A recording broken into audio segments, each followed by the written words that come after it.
Hello and welcome back to Let's Play Disco Elysium with me, Bring It On. So I decided we're just gonna go and read these books right now.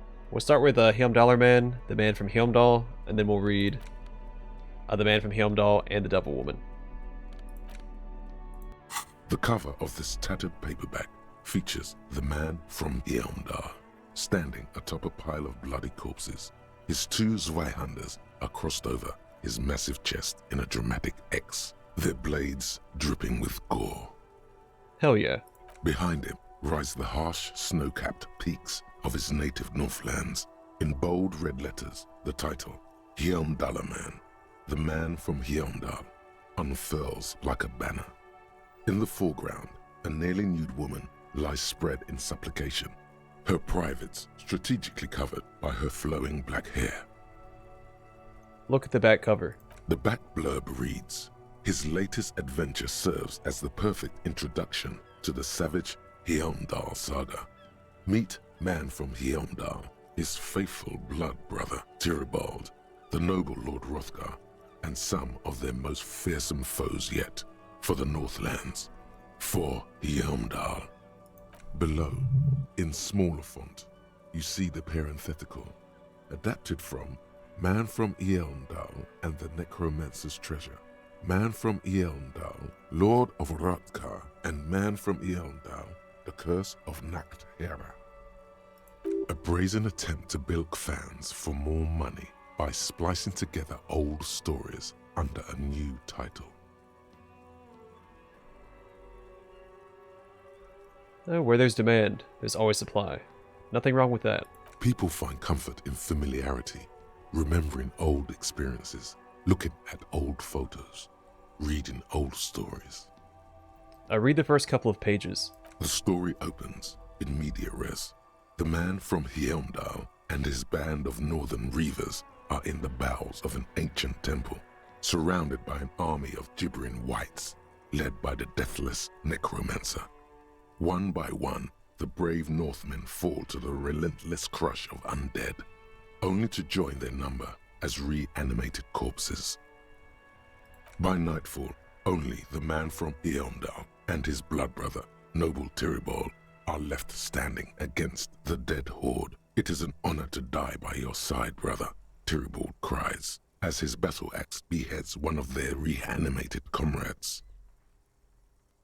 Wow, they're in trouble now. "9, Tyribald," the Man from Helmdall bellows over the army of flesh and bone. "Have courage, for the Northlands, for Helmdall." He leaps to the mezzanine to face the black-eyed figure, and like a mad ice bear, whirling twin Zweihanders, Sturm and Drang, he plows through the ranks of the deathless, surrounding the necromancer. It is physically impossible for a human being to effectively dual-wield Zweihander swords in any kind of real-life combat situation. And with deadly finesse, his twin blades scissor the necromancer's head from its body. The undead legions collapse like ragdolls as the dark magic leaves them, and the two Northmen stand alone in their cursed temple, where the bodies of their lost brothers litter the floors. Skip ahead. A few chapters later, the Man from Helmdall and Tyribald are in a completely different setting, high above an arid desert, riding a pair of griffins that always seem to appear at narratively convenient moments. This book makes a mockery of the very idea of good plotting, though something tells you coherence was never the point. The Northmen find themselves in the court of a powerful southern king, Lord Hrothgar. The old king beseeches the Man from Helmdall to rid his kingdom of the Hera, a subterranean clan of blind wizards who traded their souls for demonic powers. The Man from Helmdall extracts a high price from the desperate king. He asks land for the homeless desert pygmies living exiled in the kingdom's borderlands. Hrothgar offers the hand of his eldest daughter instead, but the Son of Winter does not budge. Hold on. Why is the Man from Helmdall doing any of this? What do you mean? Why is he doing all of this? Because the flame of justice burns bright within his chest. Because, above all, he's driven to bring honor to the name of his beloved Helmdall. Because His noble Cutlan blood lusts for glory and conquest. It cannot be denied. Is that all? What do you mean, is that all? Is there anything else to his character? He is the man from Heimdall, forged in the fury of battle. Death was his sire, and blood his dam. He had but 14 winters when he left his frigid homelands in Cutla to seek glory and honor. That is his character. And that is enough. He doesn't even have a real name. What is inside this man? Or is muscle and bone all he is? Okay, but does he have any internal tension? He is the wildest man alive. The only mortal strong enough to wield the twin Zweihanders, Sturm and Drang, whose names mean storm and... Yes, I get that. He's strong and has big swords. Why should I care about his character? What are you, a book critic? Actually, yes. I'm a gosh darn art cop. Enough. You're ruining the pacing of the story. Now where did you leave off? Ah yes. What pacing? You skip past a section detailing an elaborate banquet with many toasts, as well as the long and perilous journey from Hrothgar's keep to the ancient forest of Yesdar, where our heroes infiltrate the Nachtherre's dire hall.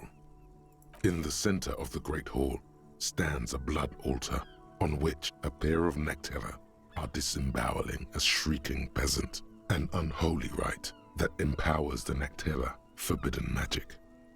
As the vile ceremony ends, the sound of steel unsheathing draws the Nachtherre's attention to a pair of cloaked figures standing in the doorway. Swiftly, the visitors toss off their cloaks and unsheathe glimmering northern steel. It's the man from Heimdall and his valiant blood brother, Tyribald. Whoa, I did not see that coming. In an instant, the Nachtherre summon a horde of gibbering orcanoids who rush our heroes. The hall fills with the clang of blades and the screams of the dying as the floor goes slick with steaming orcanoid viscera. Oh, for fuck's sake. When the din of battle settles, only the man from Heimdall and Tyribald remain standing. Exhausted and dripping with the entrails of their foes, the two Northmen confront the foul Nachtherre. The man from Heimdall's soda-like blue eyes fill with indescribable fury. For the Northlands, he cries, rushing headlong into a desperate melee. Yeah, cut him up, Heimdaller man. He probably is, but you can't be sure, cause this one ends in a cliffhanger and a footnote saying, to be continued in Heimdaller Man at the Gates of Tomorrow. Coming soon to your local bookstore. Considering the sheer amount of different Heimdaller Man books out there, it's very unlikely you're ever gonna find the sequel. The man from Heimdall stares at you on the cover, his face fixed in grim resolve. Alright, put the book away. And now for The Man from Heimdall and the Devil Woman. The edges of the pages are worn and smudged. A lot of people have read about the Devil Woman's altercations with the Heimdall Man. Look at the back cover. The jacket copy proclaims, Man from Heimdall returns in his most exciting adventure yet. After crashing into a strange jungle, cannibalistic natives abduct his only surviving comrade, noble Tyribald. Before Man from Heimdall can mount a rescue, he is ambushed by a tribe of female warriors and taken to the ancient citadel of Cloud City, where a mysterious and wicked queen rules supreme. Will Man from Heimdall be able to escape his dire situation and find his missing friend? Time to flip through the book. You open the book to a random page. Man from Heimdall, wielding his two Zweihanders, is carving through a sea of savages, his visage fixed in grim determination. His arms, whirling like windmills, are soaked with the blood of his enemies. Mangled corpses litter the battlefield. Good God, this is some retrograde stuff. When was this shit written? You flip to the copyright page. This book was written in 38. Oh crap, gritty and heroic. Berserker rage burns in his azure-hued eyes as he brings glory and honor to his long-lost Heimdalla tribe. From the village of Heimdall, the ivory giant roars like an ice bear, and the winds of Gatla howl out his name. Give me more. Man from Heimdall rides on a gilded griffin, his golden mane billowing in the breeze. Both Zweihanders sheathed on his back. He is off to war. Will he conquer his enemies? Will he conquer himself? Onward. The steel muscles of man from Heimdall gleam in the humid jungle air. Yet the man does not sweat. In meditation, his soul drifts in the frigid northlands he calls home.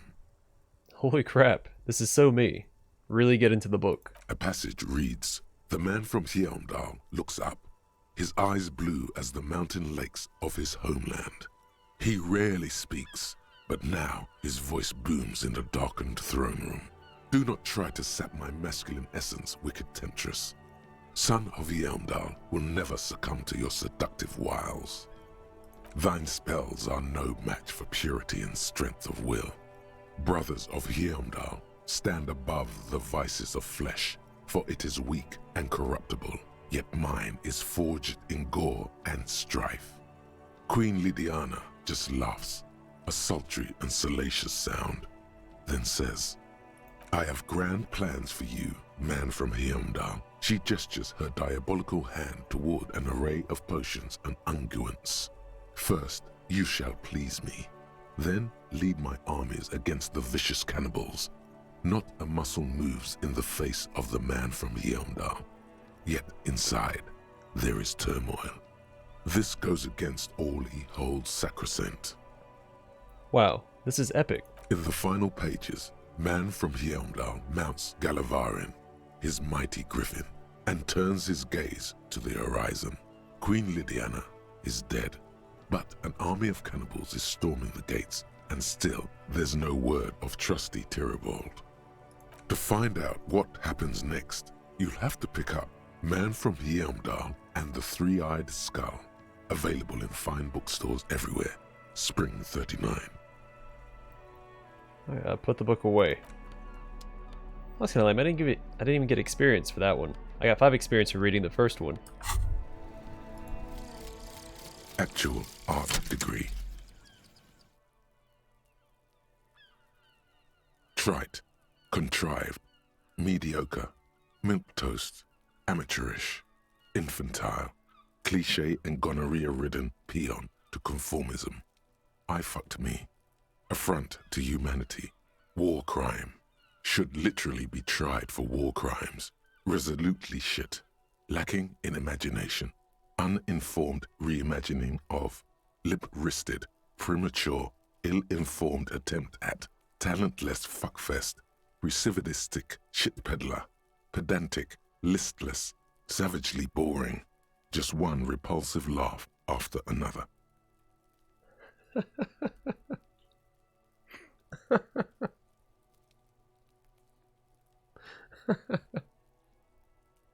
That is the funniest one. Oh my goodness, I'm tearing up. That was so funny. Alright, so -1 hand-eye coordination. Handshake from anger, how crap it all is. The conceptualization passives heal +1 morale and give +10 XP. It's pretty good. Motorway south. Oh, I finished this one too. Neat.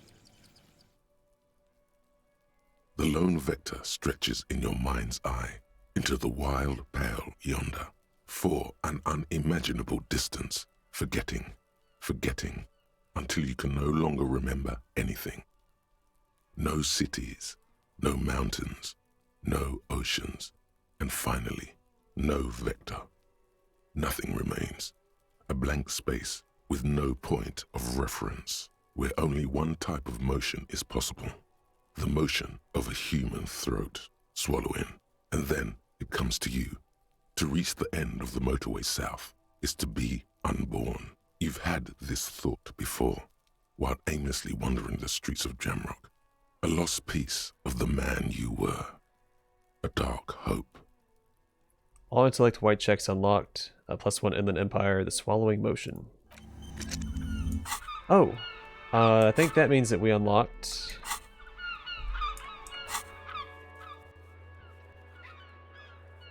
Yeah, we sure did.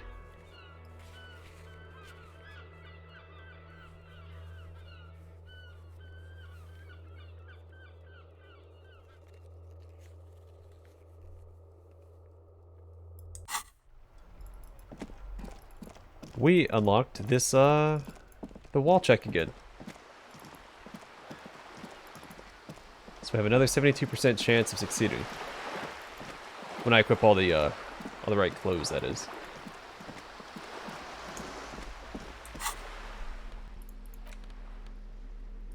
Alright, put that on, and is it that one? I think that's it.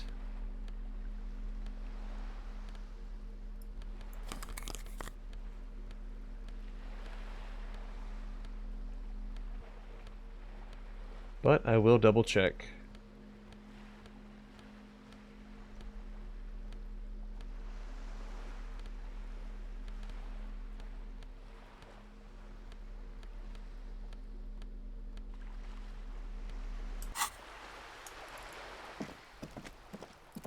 Actually, thinking about it, these are probably the best glasses for us to wear, since we have that one thought equipped that gives us 10 experience and 2 real for every encyclopedia passive triggering. Just an ordinary wall. Nothing to see here.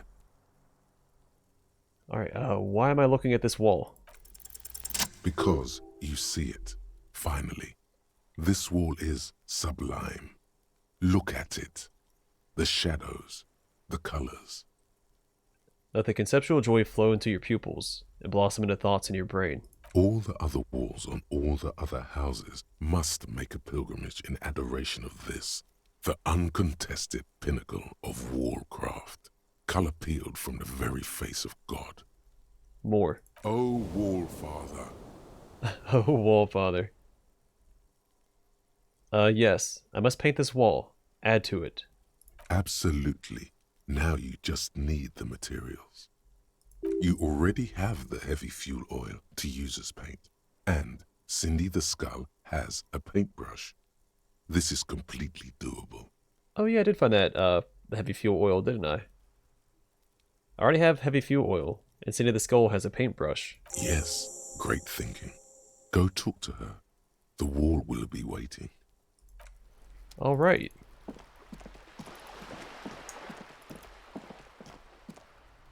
Hello again, officers. Have you come to admire my mural? Cindy, I'm going to need your paintbrush. What for?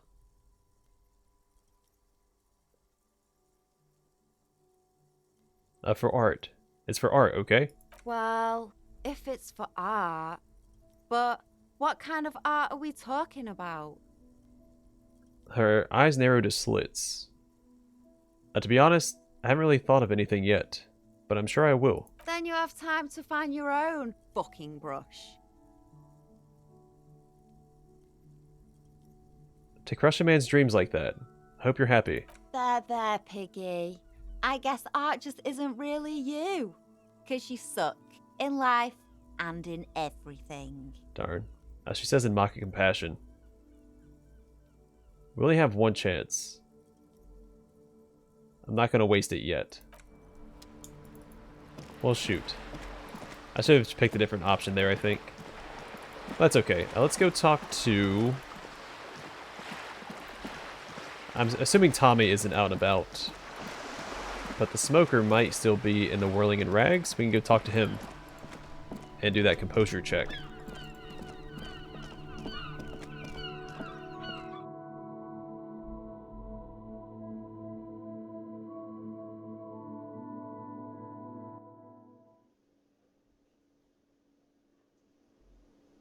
Yep, there he is. Perfect. Alright, composure. What do we got?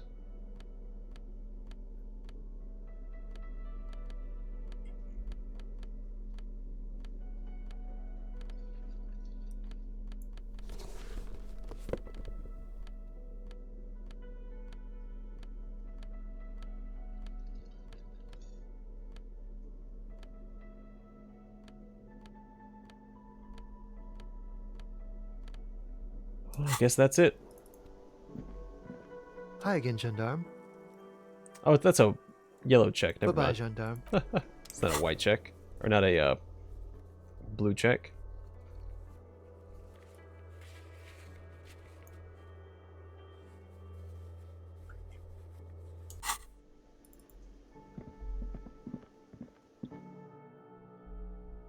I guess we can see if Sealing is still there. We still have that sunglass box we can look through. And if Tommy's there, we could go talk to him as well.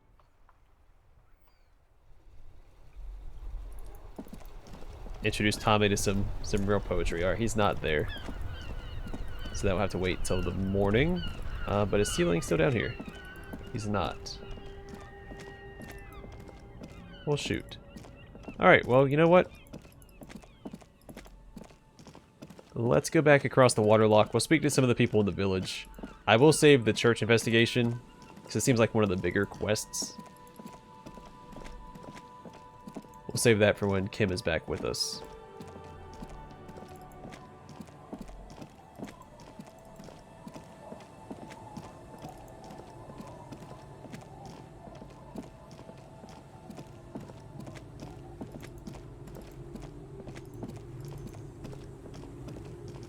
I start with this. It looks like a kid, I think. So we'll start with the kid over here.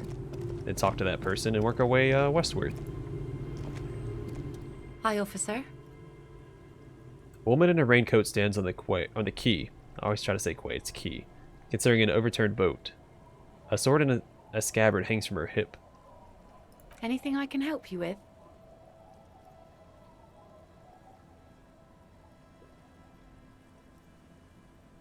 That depends. Where are we exactly? A fishing village on the seashore. This place doesn't really have a name.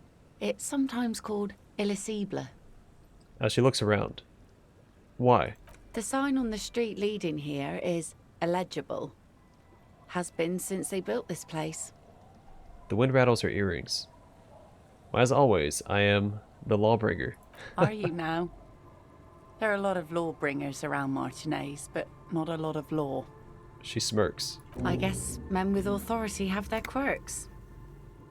What brings you here, lawbringer? She waves you off. I have questions. The first is, what's your name? The name is Lilienne. People call me Netpicker. I think I have time for questions, and that was actually the second one. She gestures toward the fishnets.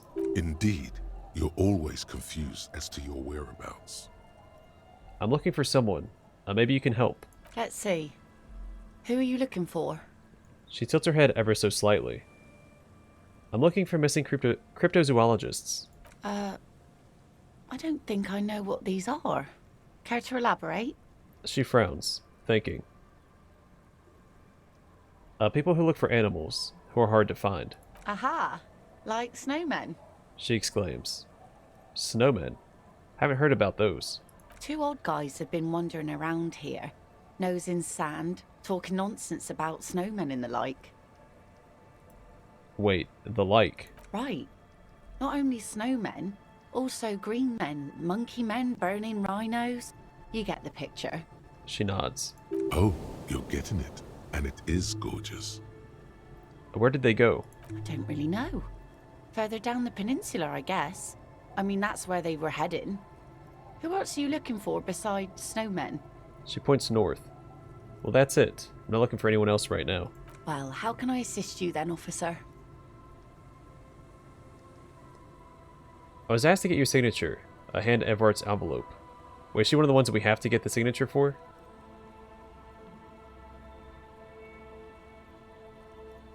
Are you? This says by signing, I agree to living with construction noise. What exactly is the Union building? Her eyes dart back and forth on the paper. Everart's planning to turn some of the village into a youth center. What a nice idea. Wouldn't have thought that. Her voice trails off. She sounds incredulous about the niceness of the idea. Thought what exactly? That Everard and the Union have nice plans for anything. I thought they only cared about themselves. Well, I guess Union members have children too. She shakes her head. And those members have a vote when electing the head of the local chapter. See, I don't want him... On second thought, don't sign the papers. Aye, if you say so. Probably better that way. I mean, who likes construction noise? She plucks on her net. I'll be seeing you. I want to make sure...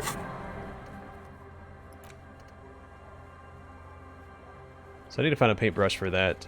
Where is this? Yeah, so Lilienne and Isabel are the two that we need. So I need to find 2 other people to sign it instead. Aye, the sea's gonna calm down soon. I can feel it. The wind is turning southeast. What's on your mind, officer? She nods. That's my motor carriage in the sea, by the way. I point to the sunken vehicle. Oh, that's good to know, I guess. Why is it in the sea? She looks at the pointed direction.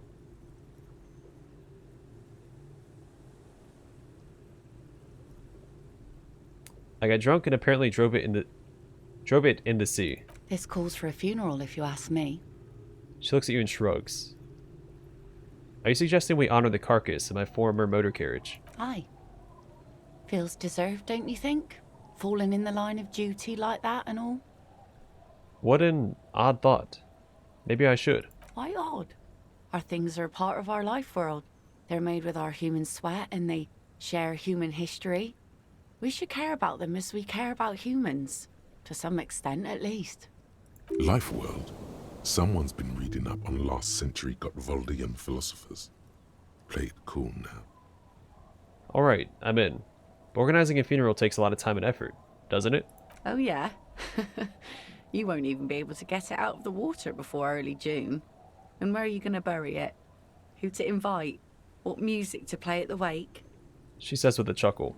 Take it from someone who's been through a few funerals. It's easiest to just leave them there and let nature take care of it. It's going to be quite a few years before nature is able to completely take care of a motor carriage.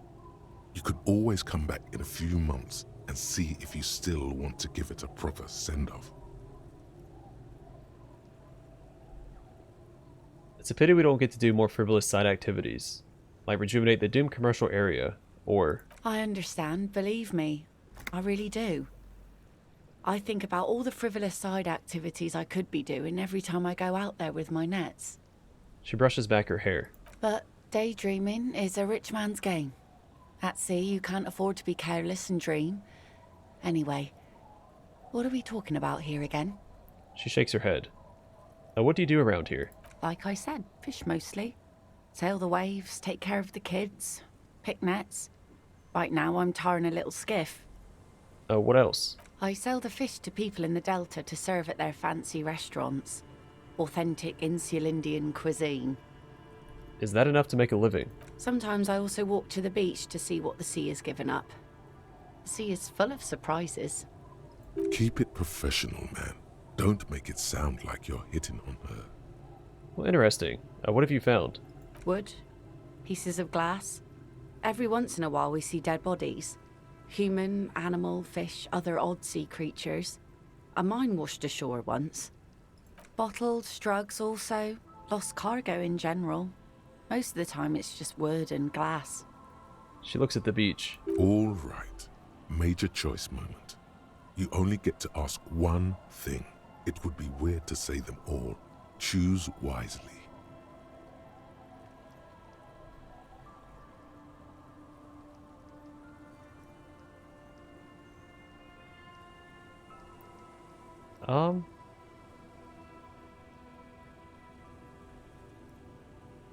Yeah, I need to know about those human bodies. Well, you're barking under the wrong tree then, officer. I have no interest in floaters. Seen enough of them in my life already. Very unattractive bunch. She shakes her head. A nice sword. Point at the saber on her hip. Does it come with a story? Unfortunately, the factory sold this one with a 3-year warranty instead of a story. It's to intimidate folks, mostly. She smiles at her own joke. Well, hold on. Do you know how to use it? Not really. I know some basic moves, and I know it sure as hell beats a knife when you're in a tough spot. She glances at the blade. It is imposing. Nod. It's a regular mass-produced sword, like a shovel or an axe. Nothing fancy, just for intimidation. Why do you need intimidation tactics? From time to time, people need a lesson in respect. That's just the way it is. Back in the day, I caught the eyes of many men. And believe me, men need a lesson in manners from time to time. She adds, tittering. Can I borrow that sword? No, I'm afraid not. Tempting to confiscate the blade I used to keep these animals in check. You would put me in an early grave. Her eyes are smiling as her hand moves to the hilt. Why don't more women arm themselves if it's so effective? What makes you think we haven't? The truth is that almost everyone in this life is scared and tired and stupid and too dull for that. She smiles. That goes for men too. But they put on an act for us. Pretend like everything's good and living in shit doesn't bother them. Like anyone falls for that. That does not go for real men. It does not go for you. Show her. Show her the wonder. Coach means the expression. Behold, point to the expression on your face.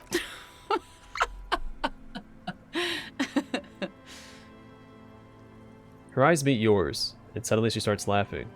It's hoarse, as if she hasn't laughed in a while. Do you like it? Sure. It looks as if you could face down any horror in the world with that same unchanging grin. It's like a shield. Her face straightens. So where are all the men now? Some went to patch their wounds, their lesson learned. Others were more thick-headed. And one of them, I ended up marrying.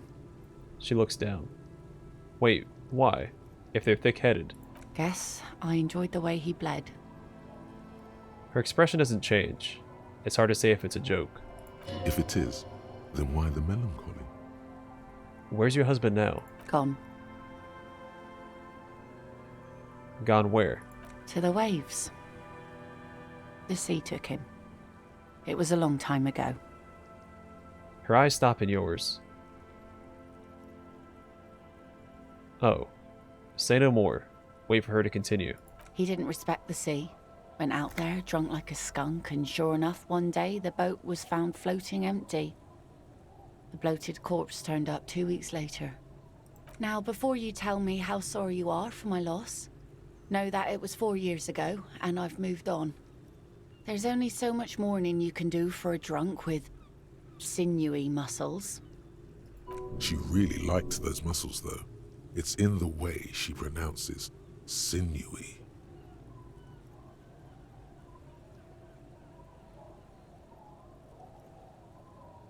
Yeah, it's healthy to let go and move on. Gotta keep the wheels spinning. Us working folk don't have the luxury to be bedsick with melancholy. I buried him, mourned for an appropriate amount of time, and went on. She crosses her arms. Life didn't really change that much for me and the kids. She glances at the village where 2 little kids are playing with what looks like rocks. This is neither a touchy nor a very interesting topic for her. She looks like she's ready to go on a date with another, better, drunk. Ask her. Both of you could need some action. Yeah, I don't have a very good chance of that, do we? So I take it that's your skiff. Point at the overturned boat. Sure is. The sun, I call her, coated with a fresh layer of tar just yesterday. It'll take some time for it to dry, assuming the sunny days continue. Sunny days. Catch a snowflake in your palm. Aye. Sunny days. You got a problem with that? She looks at the snow melt in the water. No, ma'am. No problem. Good. It would have been bad news had it turned out it wasn't a sunny day. Bad news for the skiff, bad news for the nets, bad news for the kids. There's a moment's silence. She looks at the slushy snow melt on the yellow belly of the boat. When do you think the boat will be ready? In time, when the sea turns and the winds settle, she will be ready. She replies with a nod and adds, My prediction, it will be at least 2 days. I wonder, can I get more suggestion? What are we at right now? -1 from what? From this.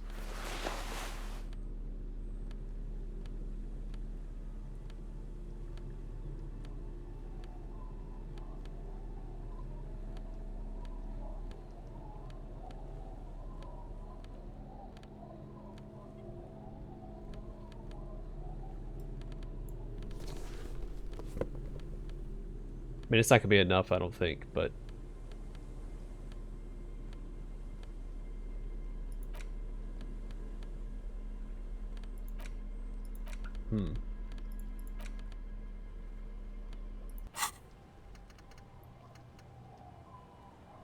What's giving me -2 to suggestion?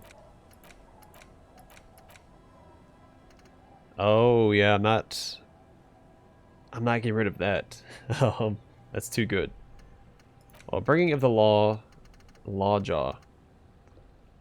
So it's gonna be -1 to rhetoric, weird jaw. Hey, so a little observation. It's all cool, man. Don't freak out. Every time you say, I am the law, and you say it a lot, it's basically hello for you. Your jaw does this weird thing. It sort of shifts sideways, hanging off your face at a jaunty angle, while the word law sounds oddly guttural and low. It's strange. You wouldn't notice it, but after saying you're the law 80,000 times, the question does come up. Why do you have law jaw? Excellent question. I don't know. So we'll deal with that later. Alright, I'm gonna call the episode here. In the next one, we'll continue talking to the people in this village, and I don't know, just meet and greet the people in the fishing village. See what happens. Anyway, thanks for watching. Hope to see you guys in the next one.